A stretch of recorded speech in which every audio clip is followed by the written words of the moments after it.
지금부터 아팅쌤의 썰렁한 교리를 시작하도록 하겠습니다. 이번 시간에는 계명 관련 생각해보기 첫 번째 시간으로 성경 속 위인의 잘못에 대해서 살펴보도록 하겠습니다. 원래 이 영상은 4년도 훨씬 더 된 영상인데 조회수도 0건이고 해서 그냥 다시 편집해서 올리면서 2개 정도로 나눠서 올리려고 합니다. 믿음의 조상인 아브라함, 그리고 이삭, 그리고 야곱을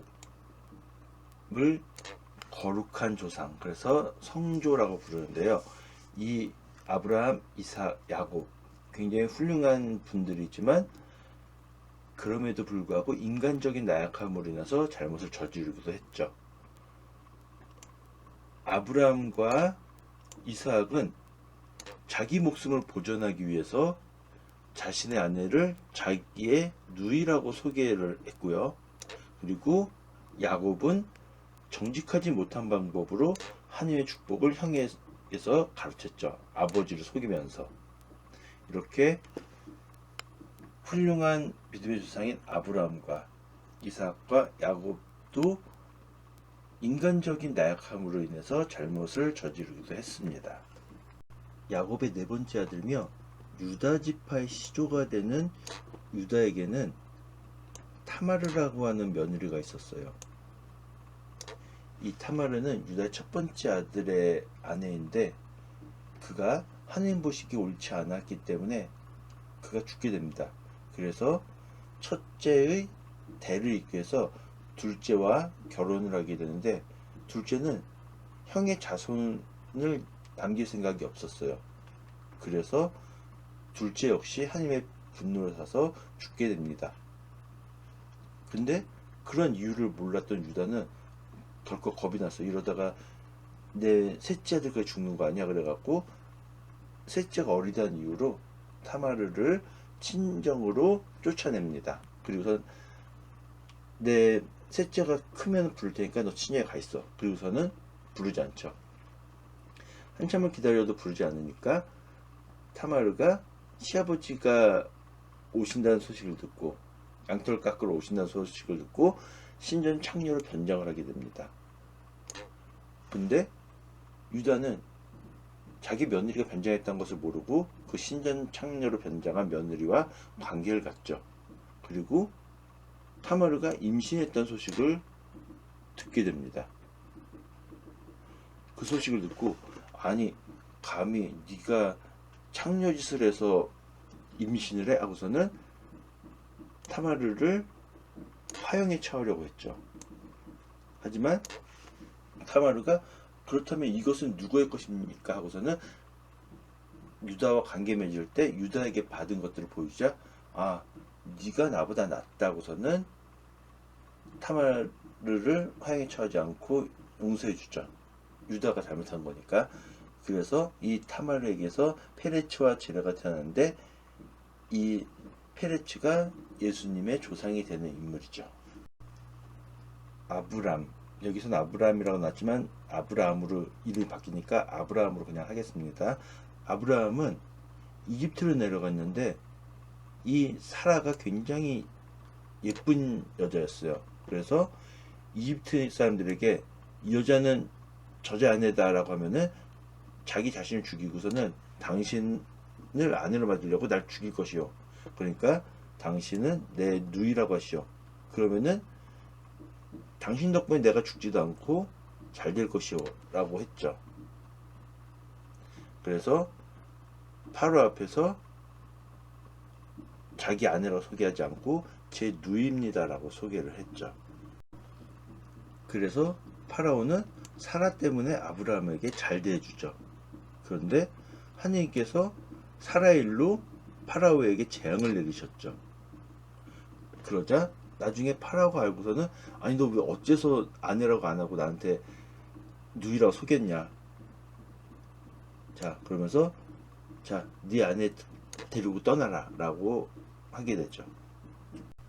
그리고 아브라함이 네겝 땅에서 나그네 살이를 하게 되었을 때 아브라함은 아내 사라를 또 누이라고 소개하죠.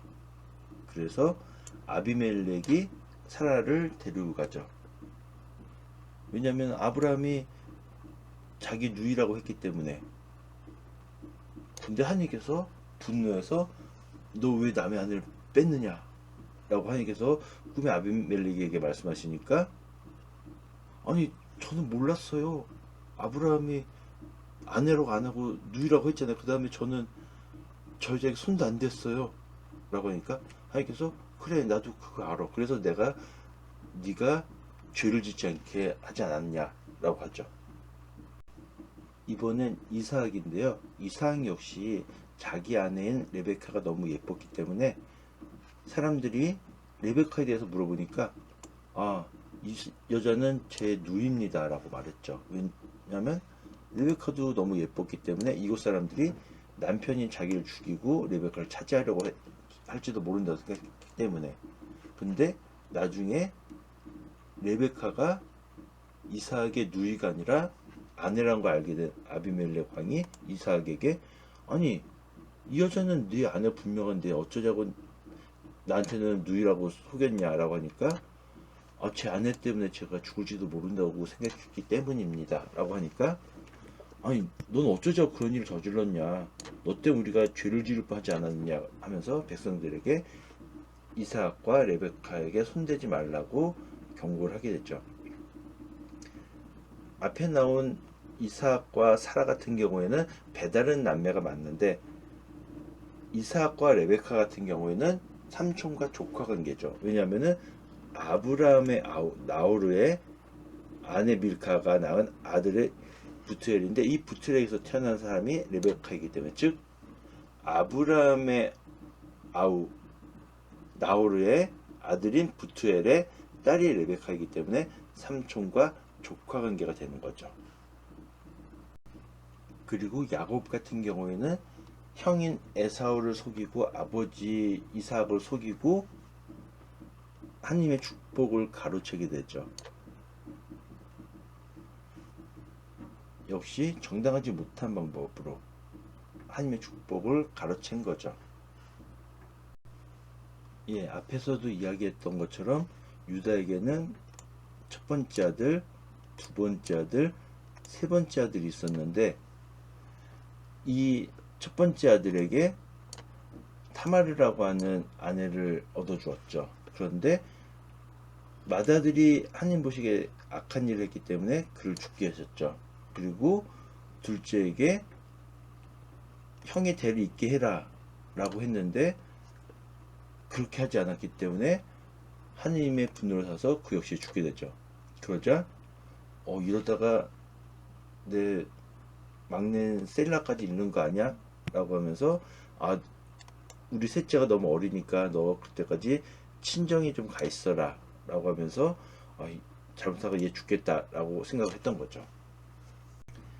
중간 이야기는 생략하고 이제 자네 며느리인 타마르가 창녀짓을 했대. 그리고서는 그 창녀짓 하다가 임신까지 했다는데, 그 말 듣고 유다가 며느리 타마르를 불러내서 화형에 처하라고 했죠. 그러자 타마르는 제 뱃속 아이의 아버지는 이 물건의 주인입니다 라고 하면서, 이 인장과 줄과 지팡이가 누구 것입니까? 라고 하니까 자기 거니까, 네가 옳다. 내가 내 아들에게 너를 주지 않았기 때문이다 라고 했죠. 그리고 타마르가 아들을 낳았는데 쌍둥이였고, 페레츠와 제라라고 하는 아이였고, 페레츠는 예수님의 조상이 되는 사람이 되죠. 다윗 왕은 성경에 나오는 매우 훌륭한 왕이죠. 그리고 다윗의 뒤를 이어 왕이 된 솔로몬 역시 지혜의 왕이며 하나님의 성전을 지어 바친 왕이죠. 그런데 이 다윗이 솔로몬의 어머니가 되는 여자를 아내로 맞이하는 과정에서 매우 부정하고 비열한 방법을 사용합니다. 그런데 다윗이 굉장히 훌륭한 임금이고 솔로몬도 지혜의 왕이니까 이런 비열한 방법을 써도 되는가? 그건 또 다른 문제겠죠. 다윗이 어느 날 잠자리에서 일어나서 왕궁 옥상을 거닐다가 한 여자가 목욕하는 것을 보게 됩니다. 그 여자는 매우 아름다웠죠. 그래서 사람을 보내서 저 여자는 누구냐라고 해서 알아봤는데 그 여자는 바세바라는 여자로서 우리아라고 하는 사람의 아내였습니다. 즉 이미 남편이 있는 사람이었어요. 그런데도 불구하고 다윗은 사람을 보내서 바세바를 데려왔죠. 그리고 얼마 뒤에 바세바가 임신을 하게 되죠. 그러자 남편은 지금 전쟁터에 가 있거든요. 남편은 지금 전쟁터에 갔는데 아내가 임신했으니까 그럼 나중에 자기의 불륜이 들키니까 요압에게 사람을 보내서 우리아를 나한테 보내시오 라고 편지를 쓰죠. 그래서 우리아가 오니까 너 그럼 이제 집으로 좀 가 라고 했는데 우리아가 집에 안 가는 거예요. 집으로 가서 부인과 있어야지 바세바의 아이는 내 아이가 아니고 네 아이야 라고 할 수 있는데 우리아가 집에 안 가니까 큰일 났네 라고 해서 좀 집으로 가 그랬더니 아니 지금 제 상관인 장군님도 그렇고 신하들이 모두 전쟁터에 있는데 제가 어떻게 편하게 부인과 잠을 잘 수 있겠습니까? 안 됩니다 라고 하니까 다윗이 이번에는 우리아에게 술을 많이 먹여서 취하게 하죠. 그런데도 불구하고 우리아는 자기 집으로 내려가지 않았어요. 이렇게 다윗은 바세바 뱃속에 있는 아이를 남편이 우리아의 아이라고 속이려고 했던 계획이 다 무산되자 요압에게 편지를 써서 우리아를 가장 전쟁이 심한 곳에 배치해서 죽게 만들게 했어요. 그래서 우리아가 결국 죽게 되죠. 이제 요압은 전령에게 이번 전투에 대해서 보고하면 임금님 분명히 화가 나서 너한테 막 뭐라고 하실 거다. 그럼 너는 임금님 우리아도 죽었는데요 라고 말씀드려라 라고 했죠. 그 말을 듣고 다윗은 뭐 전쟁에서 그럴 수도 있지 라고 했죠. 그리고 우리 아내 바세바는 자기 남편이 죽었던 소식을 듣고 자기 남편의 죽음을 애도했죠. 그리고 애도 기간이 끝나자 다윗은 사람을 보내서 바세바를 궁으로 불러들입니다. 그래서 바세바가 다윗의 아내가 되죠. 근데 이렇게 한 것이 하느님 눈에 보시기에 굉장히 마음에 안 들었죠. 당연하죠. 왜냐하면 이미 남편이 있는 여자와 불륜을 저지르고 불륜 저진 것도 부족해서 남편을 비열한 방법으로 죽게 하고 아내를 맞이한 것이니까요. 이에 나탄 여자가 하나님의 말씀을 듣고 다윗을 찾아가서 한 가지 이야기를 해주죠.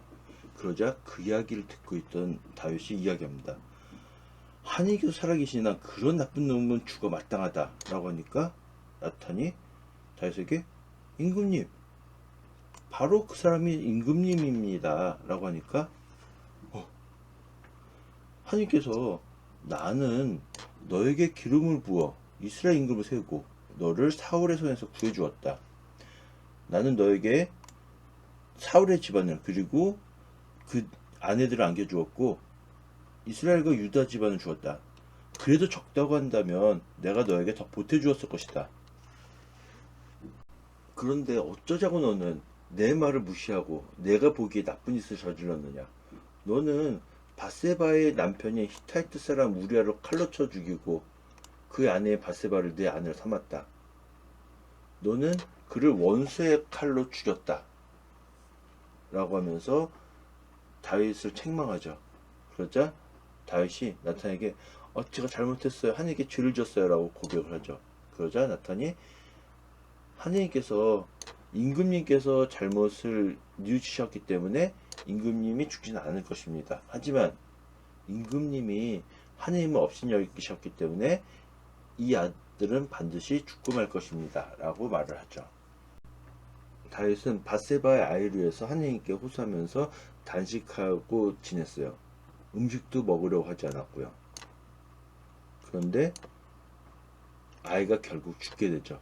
신하들은 아이가 살아있을 때도 임금님이 아무것도 드시지 않았는데 아이가 죽었다는 소식을 전하면 임금님께서 너무 충격받으셔서 돌아가실지도 몰라 라고 하면서 그 말을 감히 하지를 못했어요. 근데 어수선한 것을 보고 다윗은 그 아이가 죽었소? 라고 물으니까 예, 돌아가셨습니다. 라고 대답하니까 갑자기 다윗이 바닥에서 일어나서 목욕하고 몸에 기름 바른 다음에 옷을 갈아입고 하나님의 성전에 들어가서, 그때까지 성전은 없었지만 주님의 집에 들어가서 경배하고 궁으로 돌아와서 음식을 가져오게 했죠. 그리고 음식을 먹게 되죠. 그러자 신하들이 묻죠. 아니 임금님, 왕자님께서 살아계실 때는 단식하고 우시더니 아니 왕자님 돌아가셨는데 음식을 드시다니 어떻게 된 일입니까? 라고 하니까 아이가 살아있는 동안에야 내가 잘못을 뉘우치고 하나님께 용서를 빌고 막 그러면 하나님께서 자비를 베풀어 주셔서 그 아이가 살 수 있을지도 모른다 생각했지만 이미 아이가 죽은 마당에 무슨 소용이 있겠어? 라고 했죠. 그리고 다윗은 그 바세바의 아이가 죽은 것을 생각하면서 바세바를 위로하기 위해서 잠자리를 함께 했고, 바세바가 아들을 낳자 그 아들이 바로 솔로몬이었죠. 다윗의 뒤를 이어서 이스라엘 임금이 되는. 그리고 하나님께서 사랑하시는 아이라고 해서 여디드야라고도 부르셨습니다. 물론 하나님께서는 이런 인간적인 약함이나 실수 등으로 인한 잘못도 하나님 뜻으로 이끄시기도 합니다. 하지만 하나님께서 잘 이끌어 주실 거라고 하는 게 아니라 하나님 뜻에 맞게 살도록 노력을 해야겠죠. 실제로 아버지와 형을 속인 야곱이나 형들에게 팔려간 요셉 같은 경우에도 다 하나님 뜻 안에서 그것들이 진행이 됐죠.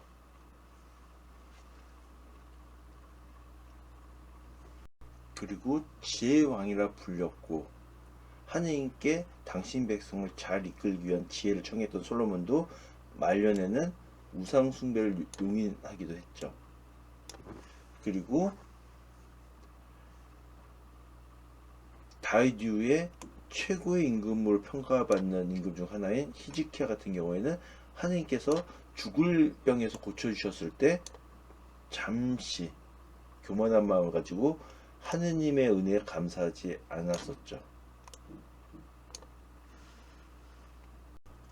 그런데 솔로몬 말년에 솔로몬은 이방인 여인들을 사랑했죠. 그래서 하느님 보시기에 악한 짓을 저지르게 됩니다. 아버지 다윗만큼 하느님을 온전히 따르지 않았죠. 솔로몬은 우상들을 위한 산당을 만들고 그리고 이방인 아내들을 위해서 우상에게 향을 피우고 제물을 바쳤죠. 이 모습을 보고 하나님께서 진노하셨죠. 왜냐하면 하나님께서는 솔로몬에게서 2번이나 나타나셔서 그렇게 하지 말라고 했는데도 불구하고 솔로몬이 하나님께서 명령하신 것을 지키지 않았기 때문이죠. 히즈키야 임금 같은 경우에는 하느님을 신뢰하였고 그 뒤를 이은 유다 임금 가운데에도 그리고 그보다 앞섰던 임금들 가운데도 그만한 임금이 없었다라고 하면서 굉장히 훌륭한 임금으로 평가받는 임금 중에 하나입니다. 물론 히즈키야 뒤에 나오는 요시야 같은 경우에도 이런 평가를 받았고 요시야 같은 경우에는 성경에서 아무런 흠도 기록되지 않는 임금이긴 하지만요. 그런데 이런 히즈키야가 병이 들어 죽게 되었죠. 하느님께서는 너는 이제 죽게 될 것이다 라고 했을 때 히즈키야는 하느님께 간청을 드리죠. 그러자 나는 내 기도를 들었고 내 눈물을 보았다. 내가 너를 낳게 해주겠다 라고 하느님께서 말씀하셨죠. 열왕기에는 기록되어 있지 않지만 역대기에서는 히즈키야가 병이 낳고 그것이 치료되었을 때 잠시 교만한 마음이 가졌던 것이 기록되어 있습니다. 히즈키야가 병이 들어 죽게 되었는데 하나님께 기도드리자 하나님께서 표징을 주시면서 고치셨는데 마음이 교만해진 히즈키야가 하나님께 받은 은혜에 보답하지 않았죠. 그러자 하나님의 진노가 유다와 예루살렘에 내렸는데 히즈키야는 자기가 교만했던 것을 뉘우치고 예루살렘 주민들과 함께 자기 자신을 낮추었죠. 그래서 히즈키야가 살아있는 동안에는 하나님의 진노가 그들에게 닥치진 않았죠. 성경에 나오는 여러 훌륭한 사람들도 인간적인 나약함이나 실수 등으로 인해서 잘못을 저지르기도 합니다. 그런데 그들이 훌륭한 인물이기 때문에, 또는 그 잘못이 좋은 결과로 이어지기 때문에 그들의 잘못은 무시해도 과연 되는 것일까요? 그렇지 않겠죠. 그 사람이 전체적으로 훌륭했다는 것과 그 사람이 어떤 잘못을 했다는 것, 또는 그 잘못으로 인한 결과가 결국 좋은 것으로 이어졌다는 것은 하나님께서 좋게 이끌어 주신 거지 그 잘못이 좋은 것이 되지는 않겠죠. 지금까지 들어주셔서 대단히 감사합니다.